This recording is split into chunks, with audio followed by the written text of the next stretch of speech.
हर जुम्मे से इतवार अपने पसंदीदा प्रोग्राम खबर से खबर को यूट्यूब चैनल पर देखने के लिए डॉन न्यूज़ के ऑफिशियल यूट्यूब चैनल पर आएं, सब्सक्राइब करें और बेल आइकन भी प्रेस करें।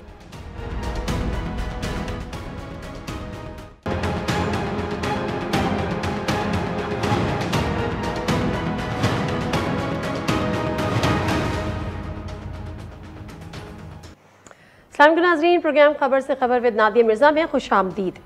बात यह है कि कौन नहीं चाहता, शायद कोई चाहता भी हो, लेकिन अमूमी तौर पर यही कहा जाता है कि कौन नहीं चाहता कि मुल्क में साफ़ और शफाफ इलेक्शंस हों। लेकिन असल मसला ये है कि वो कैसे हों, क्योंकि ये एक ऐसा मुअम्मा बन गया है जो कि सुलझ के ही नहीं दे रहा, या अगर हम कहें कि ये इस पर कंसेंसस डेवलप नहीं हो रहा। पहले तो वो कंसेंसस डेवलप नहीं हो रहा था हुकूमत और अपोजिशन का, और अब उसमें इलेक्शन कमीशन भी आ गया। तो अपोजिशन तो एक तरफ, हुकूमत और इलेक्शन कमीशन भी इस वक्त आमने सामने है। और जो बावसूख ज़राए से खबरें चलती रहीं, इलेक्शन कमीशन को धमकियां भी दी गई, उन पर इल्ज़ाम भी लगाए गए, उन्होंने उस स्टैंडिंग कमेटी का बाइकआउट भी किया, बड़ी सारी चीज़ें सामने आती रहीं। लेकिन सवाल ये है कि अब होगा क्या अगर गवर्नमेंट इस बात पे बज़िद है कि जी हमने अगले इलेक्शन ईवीएम के थ्रू ही कराने हैं, तो वो कैसे कराएंगी और कानूनी चारा जो है या आइनी तरीक़ेकार इसका क्या होगा।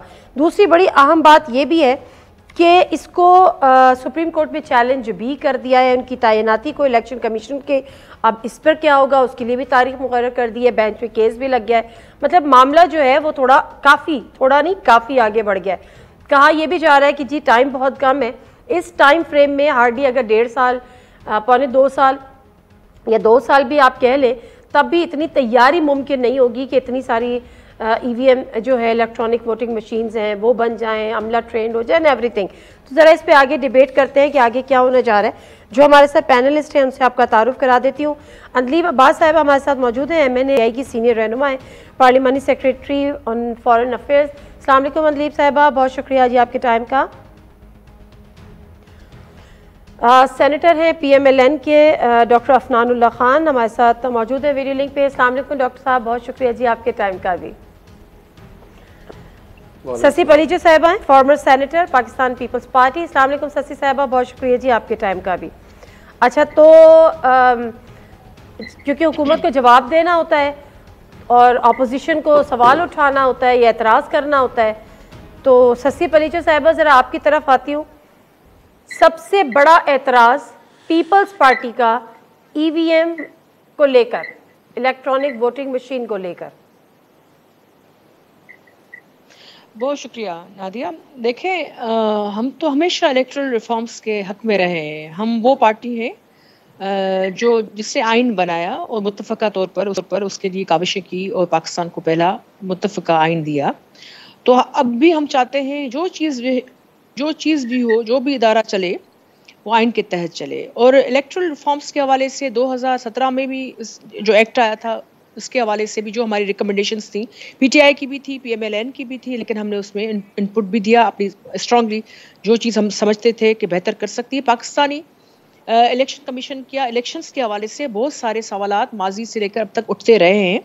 हम चाहते हैं कि उसको बेहतर से बेहतर एक इर्तिकाई प्रोसेस से, क्योंकि जमहूरियत इतना मुसलसल तसल्सल के साथ नहीं चली, तो नेचुरली उसमें भी अब ये मुख्तसरन ये है कि कोई भी कानून साजी होती है और ख़ासकर जो कौम और मुल्क के लिए आप उस पर बहुत बड़ा अमल हो, असर हो, तो उस हवाले से 2/3 मेजॉरिटी खासतौर पर जो चाहिए होती है, उसके लिए वैसे भी जो भी पार्टी या कोई एक इंडिविजुअल भी लेकर आता है पार्लियामेंटेरियन अपना कोई बिल वगैरह, तो उसके लिए लॉबिंग होती है। ये तो ऐसी लेजिस्लेशन है जिसके हवाले से मैं बात कंप्लीट करूं, इसमें सारे जो स्टेक होल्डर्स से इसको न सिर्फ एतमाद में लेना होगा, ये रोज रोज इस किस्म की लेजिस्लेशन नहीं होती। तो ऐसी मुतज़ाद बातें जो कल हमला किया गया इलेक्शन कमीशन के हवाले से, धमकियां दी गई, मैं उसकी मजम्मत करती हूँ। और ये ड्यू प्रोसेस में जो चीजें हो सकती है पार्लियामेंट के थ्रू और एक जमहूरी तरीके से, सो बिस्मिल्लाह, बिल्कुल PTI होने जा रही है ना। पार्लियामेंट का मुश्तरका इजलास बुलाया है और मेरा ख्याल है सदर मुमलिकत उससे खिताब भी करेंगे, उसके बाद ये बिल भी आ जाएगा। नादिया, मैं सिर्फ इसमें ये, चूंकि डॉन एक अच्छा चैनल है, आप माशाल्लाह इसको अच्छी तरीके से कंडक्ट कर रही हैं, मैं ये इसमें बात करूंगी कि ये आवाम के साथ एक डायरेक्ट एक मुंसलिक चीज है। आपका मिलिट्री, सिविलियन, सारे इदारे आइन के तहत होते हैं और इसमें इलेक्शन के तहत ही जो लोग जुड़कर आते हैं, पार्लियामेंट ही वो कानून साजी करती है, मामलात को चलाती है। अब उससे पूरे इलेक्शन कमीशन को आप क्वेश्चन मार्क लगा देंगे कोई पार्टी और कहेगी कि ये पैसे लेते हैं या हम तो आग लगा देंगे या इसको चलने नहीं देंगे, तो ये तो पूरे पाकिस्तान को चैलेंज कर रहे हैं। ठीक है, we got your point, let me move forward, फिर मैं आपके पास दोबारा आऊंगी। डॉक्टर अफनान, जल्दी से बताएं, कोई आपका ऑब्जेक्शन ईवीएम पर, इलेक्ट्रॉनिक वोटिंग मशीन पे सबसे बड़ा एतराज सबसे बड़ी ऑपोजिशन पार्टी का? बिस्मिल्लाहिर्रहमानिर्रहीम। देखें, जो मुसवदा क्या कहते हैं, इसने पीटीआई गवर्नमेंट ने मूव किया था सेनेट के अंदर, पार्लियामेंट्री अफेयर्स कमेटी के स्टैंडिंग कमेटी का मैं भी हिस्सा रहा हूँ, उसके अंदर इसके ऊपर बड़ी डिटेल में डिस्कशन हुई और इसके अंदर बहुत सारे ऐसे नुकात थे उस मुसवदे के अंदर जिनके अंदर हम एग्री कर गए थे। 23 के करीब ऐसे नुकात थे जिन पे हम एग्री कर गए थे। आई वोटिंग और ईवीएम एक नुकात था, हाँ, उसके ऊपर हमें मसला था और ईवीएम के ऊपर हमें बहुत सारे मसाइल थे। एक ये कि ये कहते रहे कि वो इंटरनेट से कनेक्टेड नहीं है। इंटरनेट से वो कनेक्टेड नहीं है, लेकिन इंटरनेट पे वो डिपेंडेंट है, क्योंकि जब रिज़ल्ट कंपाइल होंगे at the end of the day, EVM जब करेगी तो वो एक क्यूआर कोड जनरेट करेगी। वो क्यूआर कोड जो है वो प्रिजाइडिंग अफसर जो है वो ट्रांसमिट करेगा ओवर द इंटरनेट एक ऐप के थ्रू।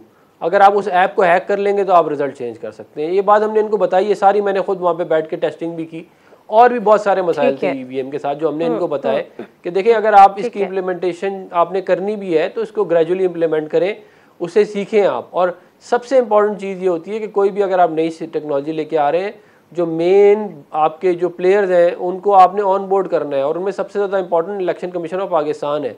मगर इन्होंने ना इलेक्शन कमीशन ऑफ पाकिस्तान की सुनी, ना इंडिपेंडेंट एक्सपर्ट्स, फाफिन ने क्या कहा, पिलडेट ने क्या कहा, मिनसेट जो मिनिस्ट्री ऑफ आईटी ने एक third party Spanish firm hire करी, उन्होंने क्या अपनी रिपोर्ट में लिखा है, इन्होंने सबको रिजेक्ट कर दिया और उसको क्या कहते हैं, ये बुलडोज करना चाह रहे हैं। तो जैसे बाकी सारे मुल्क की सत्यानाश हो गया है, अब ये इलेक्टोरल प्रोसेस का भी सत्यानाश करेंगे।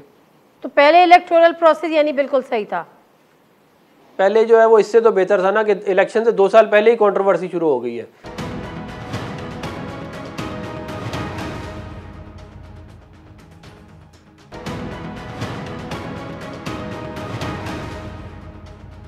अंदीर साहिबा, दो चीज़ें, एक तो ये कि जो पीपल्स पार्टी का मौक़िफ़ है कि जी सबको आप ऑन बोर्ड लें, इलेक्शन कमीशन को आपने एक अलग फरीक पार्टी बना दिया है, उसके साथ भी आप लोग जो है वो आई मीन के सामने आके खड़े हो गए या आमने सामने हो गए दोनों, और जो धमकियाँ दी, जो सारी चीज़ें आई, प्लस अब डॉक्टर अफनानुल्लाह का कहना ये है कि पहले जो सिस्टम था इससे तो बेहतर था, ये आएगा तो उससे ज़्यादा तबाही हो जाएगी।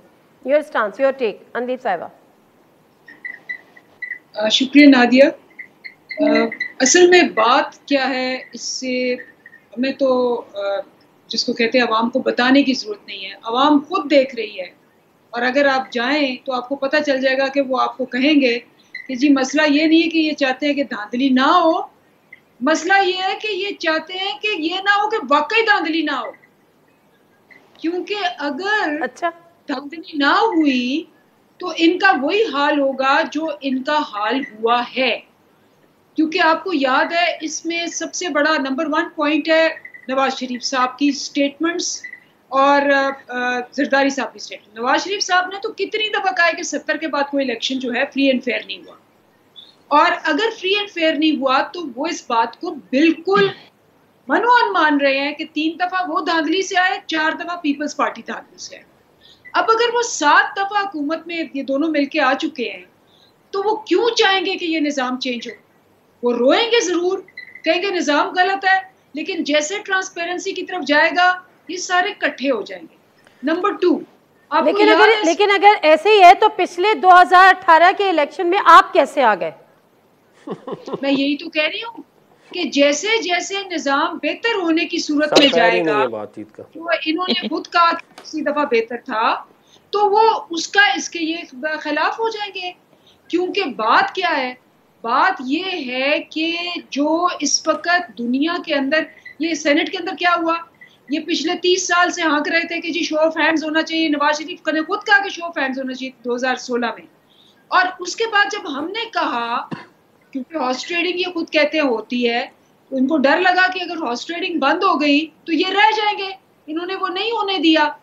तीसरी बात जो कि सबको पता है कि ओवरसीज पाकिस्तानियों को कोर्ट ऑर्डर दे चुकी है कि जी आप इनको वोटिंग राइट्स दें, और ओवरसीज पाकिस्तानियों को एहसन इकबाल ये कह चुके हैं कि सियासत की समझ ही नहीं है और उनसे मुल्क चलता है, लेकिन ये चाहते हैं कि उनको ना मिले बिकॉज इनको पता है कि ओवरसीज पाकिस्तानी बैठा हुआ पीटीआई का वोटर इसलिए है। यहाँ पर जो मैं अनिल साहब जो मैं आखिज कर सकी हूँ ना छोटी सी समझ के हिसाब से, वो ये कि मसला ये नहीं है कि कौन क्या चाहता है। मेरा ख्याल है सब ये चाहते हैं कि साफ और शफाफ इलेक्शन हो, सब ये चाहते हैं कि हर इदारा आईनी हदूद के अंदर काम करे, सब ये चाहते हैं कि ओवरसीज पाकिस्तानी को वोट का हक भी दिया जाए। उसके असल मसला तरीक़ेकार पर है। और अनिल साहिबा माजरत के साथ जी आई एम सॉरी, ये बिल्कुल खुला ये नहीं चाहते कि साफ और शफाफ इलेक्शन हो। सेनेट में आपने देखा शो ऑफ हैंड्स इन्होंने रिफ्यूज किया। आपको पता है कि ये ओवरसीज पाकिस्तानियों को कभी भी वोटिंग राइट्स नहीं देंगे। इन्होंने खुलेआम आके कहा कि जी उनको तो सियासी समझ नहीं है। वोटिंग राइट देने वाले ये कौन होते हैं? अच्छा एक सेकंड, ससी बलीचो साहिबा मैं वापस आती हूँ आपकी तरफ। आप चाहती हैं कि इलेक्शन शफाफ हो, आप उसमें तरीक़ेकार में तब्दीली चाहती हैं।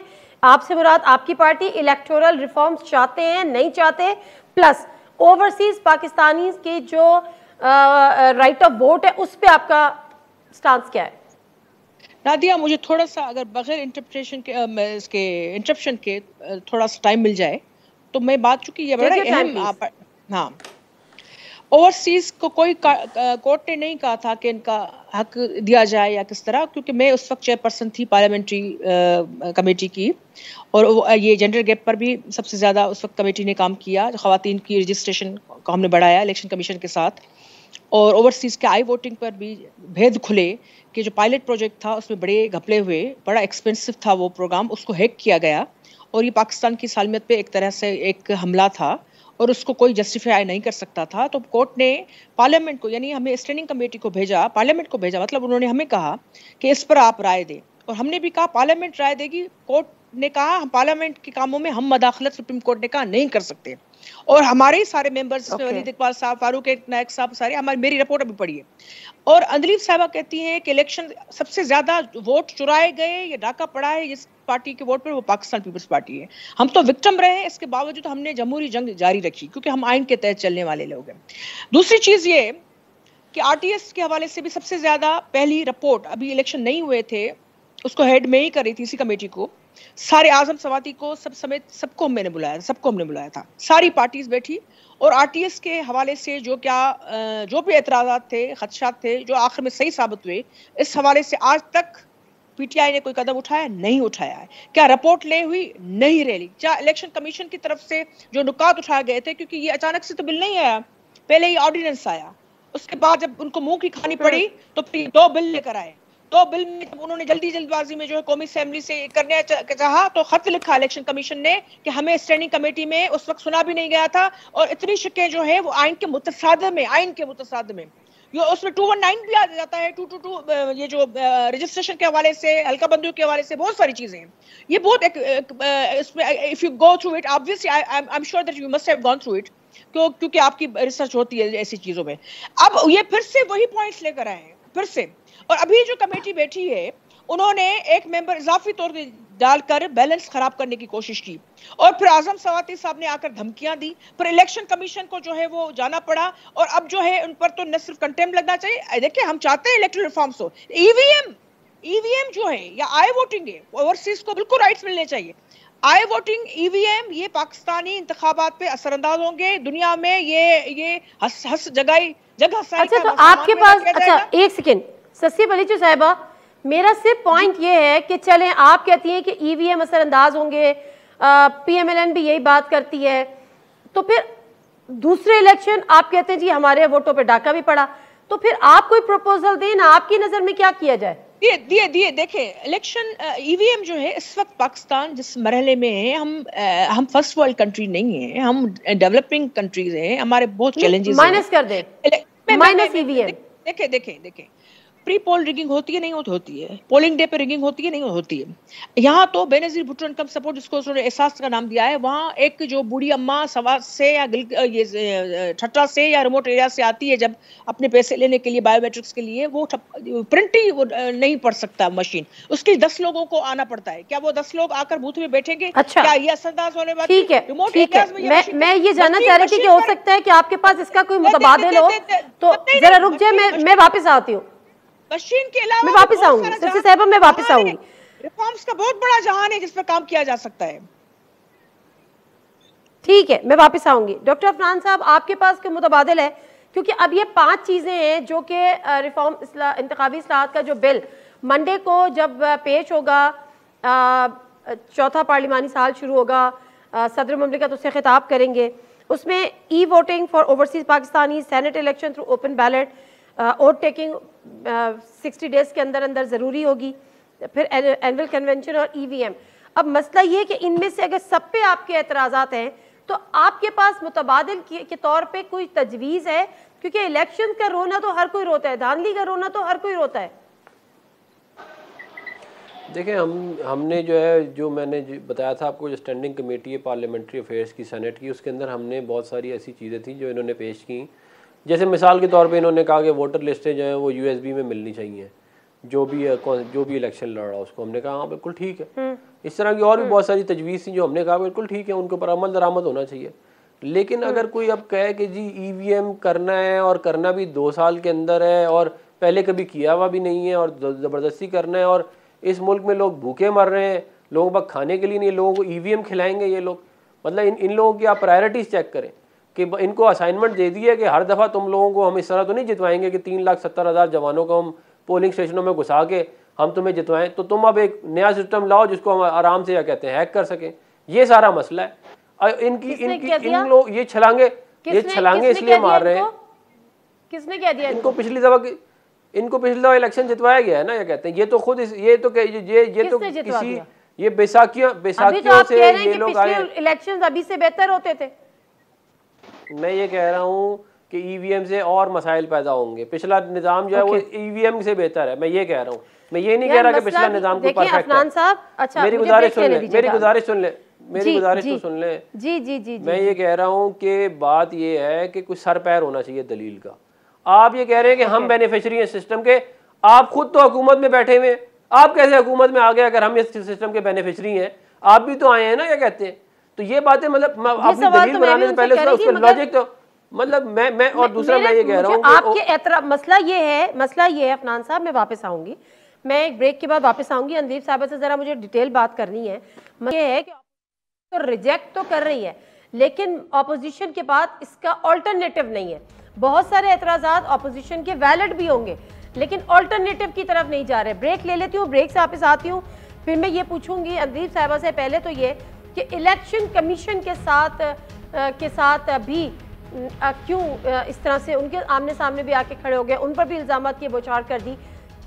कोई ऐसा इदारा जिससे इस पर पीटीआई हुकूमत की बन रही हो? Let me take a short break, जानते हैं अंदीप अब्बास साहिबा से।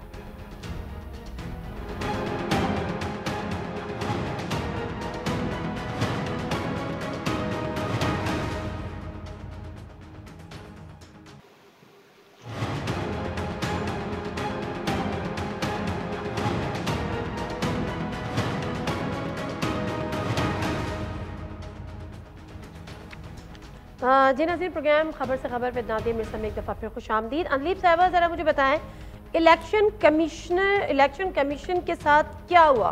किस बात पे तू मैं हुई और किस बात पे वो नाराज़ होकर चले गए, और क्या धमकियां आप लोगों की जानिब से दी गई, इल्ज़ामात लगाए गए?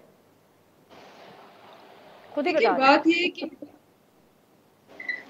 जी मैंने कहा खुद ही बता दें, अपोजिशन से पूछूंगी तो वो थोड़ी नमक मिर्च लगा देंगे ना। आई थिंक बड़ा एक पॉइंट ऑफ डिस्कशन है और डिबेट है। एक चीज़ को रद्द कर देना विदाउट कंसिडरेशन, नंबर 1। एक चीज़ को एतराज़ करना, नंबर 2। एक चीज़ को बेहतर बनाना, नंबर 3। तो हमारा चाहे इदारे हों चाहे कुछ हो, ये एक नई चीज़ है, ये बड़ी नेचुरल चीज़ है कि इस पे रेजिस्टेंस आनी है। दुनिया की हर नई चीज़ पे आती है। वैक्सीन देख लें, हर कोई बंदे ने अभी तक रेजिस्ट कर रहे हैं कि ओ जी वो 2 साल बाद मर जाएंगे, ये है वो है। तो वो एक रेजिस्टेंस आती है, लेकिन इस रेजिस्टेंस को उन्होंने 37 एतराज़ात किए, 27 मशीन पे नहीं थे, 10 मशीन पे थे, उनको हम जवाब दे रहे हैं। लेकिन अगर आप उन जवाबों को कंसिडर नहीं करेंगे तो ऑब्वियसली फिर हम इस पे यही कहेंगे कि फिर तो आपने अपना माइंड बंद कर लिया हुआ है। अभी के इनोवेशन के ऊपर, इन्वेंशन के ऊपर आपको सवालात हो सकते हैं, आपको डिसएग्रीमेंट हो सकती है, लेकिन दुनिया की किसी तारीख में 2 चीजें कभी नहीं हुई कि इन्वेंशन को आए, इनोवेशन आए और वो सारे आप इलेक्शन कमीशन के लिए कह रही हैं? मैं इलेक्शन कमीशन के लिए, ऑपोजिशन के लिए भी कह रही हूँ। मेरे ख्याल में कि इनोवेशन दोनों को एक ही कटहरे में खड़ा कर दिया आपने। उन्होंने तो पार्टी बना दिया इलेक्शन कमीशन को भी, दोनों को एक ही पार्टी बना दिया, इलेक्शन कमीशन और ऑपोजिशन, क्योंकि दोनों के एतराजात बिल्कुल एक जैसे हैं और हम प्रेस करने की कोशिश कर रहे हैं। ये कह रहे हैं कि एतराज करना जरूरी है, हर इनोवेशन पहले रिजेक्ट होती है, उसका मजाक उड़ाया जाता है और उसके बाद ये इनोवेशन नहीं है, ये 50 साल पुरानी टेक्नोलॉजी है। ये इनोवेशन कहाँ से आ गई? ये बहुत पुरानी टेक्नोलॉजी, कोई सिंपल सा एक बॉक्स है, इस पे बटन दबाने, इसमें कौन सी कोई नई चीज है? Used and then was rejected again and again. Yes, true. अच्छा अंदीब अब्बास साहबा, इन्होंने बोलने आप अपनी बात मुकम्मल जरूर कर ले। मैं अपनी बात मुकम्मल कर रही थी। नहीं, आप अपनी बात मुकम्मल जरूर कर ले, बट सवाल यहाँ पर ये है कि ज्यादा बेहतर होता कहीं इसको टेस्ट किया जाता, कहीं इसका पहले कोई, ठीक है अब आप लोग डेमो दे रहे हैं, कोई बाय इलेक्शन में इसको टेस्ट करा के देख लिया जाता कि इसके थ्रू इलेक्शंस करा लिए जाते कंडक्ट, या फिर कोई लोकल बॉडी, अभी कल कैंटोनमेंट का है, वहाँ पे इसको यूटिलाइज कर लिया जाता ताकि कुछ रिजल्ट्स आ जाते, थोड़ा सा एतमाद बहाल हो जाता। ऑल ऑफ अ सडन आप लोग एकदम से जब जनरल इलेक्शन में इंट्रोड्यूस करा देंगे तो 10,000 सवालात उठेंगे, 10,000 मसाइल होंगे। इलेक्ट्रॉनिक मशीन तो फिर मशीन ही है ना जी। इसके मैं आपको बताऊं, जब हम शुरू में आए थे खैबर पख्तूनख्वा में, मैं आपको हिस्ट्री बताती हूँ, तो उस वक्त भी हमने कहा था, अभी कि हम हुकूमत में नहीं थे मरकज में, हमने कहा था कि जी हम ये करना चाहते हैं, लोकल बॉडी के इलेक्शन हमने कहा सबसे पहले हम करना चाहते हैं, और हमने वाहिद सूबा था जिसने सबसे पहले किया, और हमने उस पर तब भी कहा था कि हम इसको बायोमेट्रिक टेस्टिंग के जरिए करना चाहते हैं, और हमने उसकी एक मॉक की थी दो डिस्ट्रिक्ट्स में। उसकी रिपोर्ट हमने इलेक्शन कमीशन को तब भी जमा कराई कि जी ये इसके हमें नतीजे निकले हैं, इसके अगर इलेक्शन कमीशन ये चीज़ें कर ले तो ये इसका स्केल अप करके इसको सूबा वाइज और फिर कंट्री वाइज किया जाता है। उस रिपोर्ट अभी भी पड़ी होगी। उसके बाद अभी ये वाली जो इलेक्ट्रिक ईवीएम है, इसको हमने बार इलेक्शंस में ट्राई किया है, इसको हमने ट्राई करके उसके ऊपर चीजें बताई हैं। लेकिन मैं तब भी कहती हूँ ये बात तो बिल्कुल ठीक है कि कोई चीज जो है पहली दूसरी दफा इम्प्रूव नहीं होती। ये जो बुसीदा सिस्टम है जो 40 साल से चल रहा है, ये 40वीं दफा भी अभी इम्प्रूवमेंट की गुंजाइश इसमें होती है, लेकिन इसका ये मतलब नहीं कि आप सिस्टम को टोटली रिजेक्ट कर दें। आप कहें कि जी सिस्टम की बजाय ये मतलब भी नहीं है कि आप इलेक्शन कमीशन पे चढ़ दौड़े माजरत के साथ ना, आप उसको आप ऑल्टरनेटिव तो दे ही नहीं रहे। आप कह रहे हैं कि जी वही पुराना सिस्टम जो है वो जिससे ये 3 दफा और 4 दफा आ चुके हैं और खुद मानते हैं कि धांधली से आए हैं, वो कंटिन्यू रखें। तो इसका मतलब है कहानी सुनवा लें, एक ही कहानी चले जा रही है। ये रिपीट हो रही है जी। 4 दफा आप भी तो आई हैं। अंदीब साहबा, मसला ये है कि इतना बड़ा रिस्क, और सबसे बड़ी बात ये आपकी इंटेंशन बिल्कुल दुरुस्त होंगी, मैं तस्लीम कर लेती हूँ। आप लोग चाहते होंगे सबकी तरह के मुल्क में साफ और शफाफ हो, लेकिन पीटीआई हुकूमत का अलमिया ये रहा है कि आप ऑन बोर्ड नहीं ले सकते पार्टीज को, किसी बात पे आप लोग कंसेंसस डेवलप नहीं करते, जो कि हुकूमत की अव्वलीन जिम्मेदारी, वो अपोजिशन की नहीं, वो आपको इनकी जरूरत है, इनको आपकी जरूरत नहीं है। मसला यहाँ पर ये है। ससी पलीचू साहिबा आप कुछ कह रही हैं? मैं एक बात आखिरी कर, देखिए जहां आएगा ना अकाउंटेबिलिटी का सवाल, ये एनआरओ के लिए आएंगे, जहां शफाफियत का सवाल आएगा बंद कर, ऐसे तो फिर कुछ, हाँ ठीक है। अब मसला है कि आपके पास 2/3 मेजोरिटी नहीं है ना। अब देख के मुश्तरका इजलास अमूमी तौर पे आप लोग विन कर लेते, मैं जरा ससी बलीचू साहिबा का टाइम ले लूं। ससी बलीचू साहिबा, क्या कह रही हैं आप? देखिए, अंदलीब को पूरा राइट है, अपने भले डिफेंड करे, अपनी पॉलिसी बयान करे, हुकूमत से जाहिर बातें वो तर्जमानी कर रही हैं। हम सारे सेंसिबल बाशऊर लोग हैं और तरीक़ेकार भी यही होना चाहिए। बात यह है कि हम पार्लियामेंट की बात करें, उस कानून साजी की जो कहीं और नहीं इस फोरम से ही होनी है।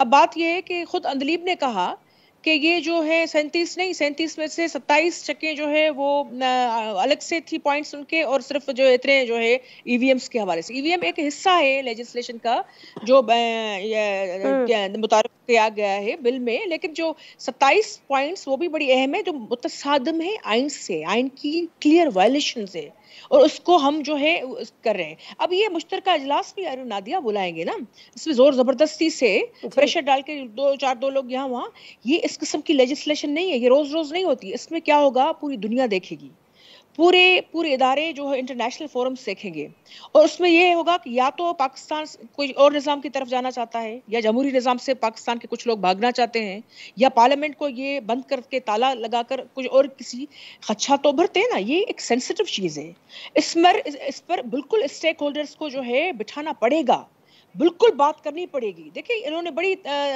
तफसील से बताया खैबर पख्तूनख्वा के हवाले से कि हमने ये कहा पर हमने ये करके दिखाया।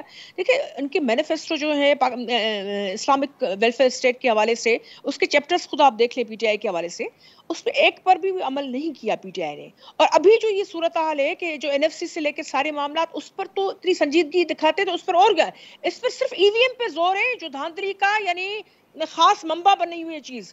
इलेक्टोरल रिफॉर्म्स के खिलाफ ना आप हो सकती है, मैं तो सिंपल सी ये बात कर रही हूँ। देखिए ईवीएम जो है ना नादिया, इसका ऑप्शन हम कोई और नहीं दे सकते। हम कहते हैं जो प्रोसेस है वो शफाफ हो, जो अनड्यू इन्फ्लुएंसेस हैं, जो दूसरे हवालों से जो इलेक्शन चोरी होते हैं, ईवीएम में तो और ज्यादा आप मामला खराब कर रहे हैं कि वो तो जो है उसमें 20-15 से तो ऑप्शन भी ज्यादा नहीं। अगर ये खाना खराब कर रहे हैं तो फिर आप कोई मुतबादल पेश नहीं कर रहे हैं ना, मसला यहाँ पर ये है। मुतबादल है, मुतबादल अच्छा चले, मैं मुतबादल ससी साहबा जरा सिर्फ एक चीज, जी क्यों पीछे हट गए?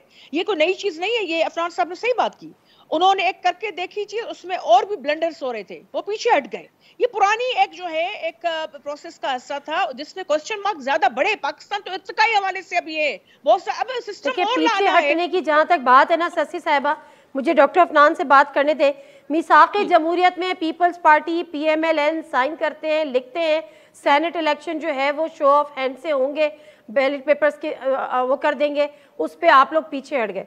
आप जरा मुतबादल की बात कर रहे हैं, मुझे मुतबादल बता दीजिएगा डॉक्टर अफनान साहब। हमने पूरी रिकमेंडेशंस दी हुई हैं स्टैंडिंग कमेटी में। थोड़ा सा इसको जरा इस मामले को थोड़ा समझने की जरूरत है। देखें, दुनिया का बेहतरीन निज़ाम भी आप पाकिस्तान में ले आए ना, कोई भी अमेरिका का, बरतानिया का, जहाँ का EVM, इस्टोनिया का, जहाँ मर्जी का, किसी भी सिस्टम में आप गार्बेज डालेंगे तो दूसरी तरफ से गार्बेज निकलेगा। Garbage in is garbage out.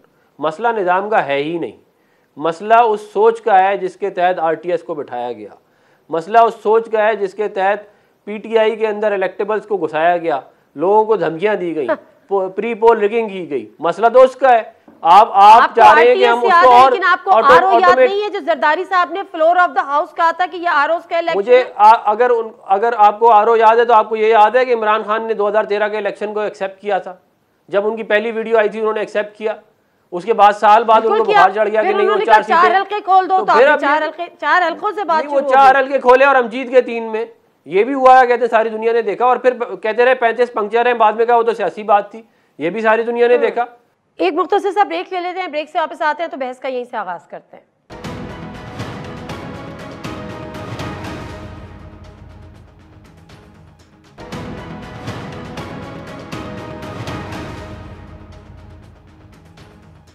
एक तरफ आप कहते हैं उनकी आशीर्वाद ना हो तो कोई हुकूमत में नहीं आता, तो फिर आप 2013 की हुकूमत में कैसे आ गए? उससे पहले इसका मतलब हमारे रास्ता तो रोका गया है ना, हमारा रास्ता तो रोका गया है। हमें अगर हम इतने वो होते तो हम 2018 में हमारा रास्ता ना रोकते ना। नहीं, 2018 में हमारा रास्ता क्यों रोका फिर? अगर हमें 2008 में आपका रास्ता किसने रोका? तो 2013 में हमारा 2002 में हमारा रास्ता किसने रोका था? 2002 में किसने हमारा रास्ता रोका? 1997 में किसने रोका? रास्ता किसने रोका था? 2008 में हम हार गए थे, पीपल पार्टी जीत गई थी। वो रास्ता आपका रोका था या वो फ्री एंड नादिया नहीं, ये बात हमने तो माना था उस इलेक्शन का रिजल्ट, हमने तो इलेक्शन का रिजल्ट माना, तस्लीम किया था। ये तो फ्रॉड जो 2018 वाला फ्रॉड हुआ है, ये तो किसी ने भी नहीं माना। 2008 में पीपल्स पार्टी जीतती है तो वो इलेक्शन सही हो गया, उसमें क्यों सही हो गया? आप बात कर रहे हैं, हमने ये कहा कि ये इलेक्शन का रिजल्ट हम मानते हैं। 2013 में इमरान खान ने इलेक्शन का रिजल्ट माना और पीपल पार्टी ने भी माना। तो फिर 2018 में भी मान लें, तमाशा लगा, जब 8 का मान लिया, 13 का मान लिया, तो 18 में क्या मसला है? नहीं तो तमाशा लगाएगा। आरटीएस ना बिठाया जाता, हमारे लोगों को ना तोड़ा जाता, पूरी कैंपेन हमारे खिलाफ ना की जाती तो हम मान लेते। सारा पाकिस्तान जानता है किसने क्या किया। मसला ये है कि अदम एतमाद है, असल में अदम एतमाद है। वो कह रहे हैं कि मसला ईवीएम का, सिस्टम का नहीं है, मसला उस सोच का है, उस माइंडसेट का है। वो सोच कहाँ है, किधर है? आप कुछ जरा मदद कर दें इनकी। देखिए, ये बिल्कुल सही कह रहे हैं, ये वाकई उस सोच का है जिस सोच ने बगैर पार्टियों के इनको जो आमिर है उनकी गोद में पलाया।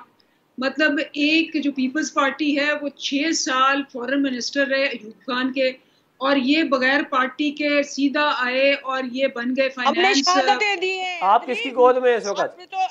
आप किसकी गोद में हैं? आपके तो 22 साल गोद में गुजारा है आपके लीडर ने, वो अभी भी गोद में है किसी की। आप दूसरों को गोदों का ताना ना दें, अपने लीडर से कहें गोद से बाहर निकले, फिर हम आपकी बात सुनेंगे। खुद गोदों में बैठे हुए दूसरों को ताने दे रहे हैं। मतलब आप बैठे रहे हैं, ताने ना दें। हाँ, ऐसा है। खुद गोद में बैठे हुए हमें ताने दे रहे हैं। आप तो गोद से निकल आए, गोदों वाली सरकार। रूटलेस ये फिर आप बड़ा पर्सनल होके आप इस किस्म की टोन कर रहे हैं। इस किस्म पे मैं बड़े कोशिश कर रही थी कि बड़े डिसेंट तरीके से इस प्रोग्राम को लेके आगे चलूं ताकि सबकी चीजें सामने आ जाए, सबके एतराज़ात। गोद वाला टोंट मैंने दिया है। गोद वाला टोंट किसने दिया? नादिया, ये मैंने दिया गोद वाला टोंट। के साथ आप भी देखेंगे। आप कलेक्टिवली ये बात कर रही हूँ। कलेक्टिवली आप जिसने कहा है उसको बोले ना पहले। अनलीफ साहिबा, बात कंप्लीट हो गई है या कुछ रह गया है? नहीं, मैं तो यही कह रही हूँ, आप देखें जैसे ही सच आएगा ना, ये तड़पेंगे। और 22 करोड़ आपके मुंह से ये बातें अच्छी नहीं लगती अंदलीफ, प्लीज। मैं सोच समझ के बात क्या करें। रियलिटी चेक भी कोई चीज होती है थोड़ा। चले जी, मैं सस्ती पलेचू साहिबा, मैं मुतबादल की बात कर रही थी माजरत के साथ। अगर आपको पिछली हुकूमतों पे हमारे यहाँ मसला यही है, 2008 में पीपल्स पार्टी जी जाती है तो उनके लिए सही हो जाते हैं, दूसरों के लिए गलत हो जाते हैं।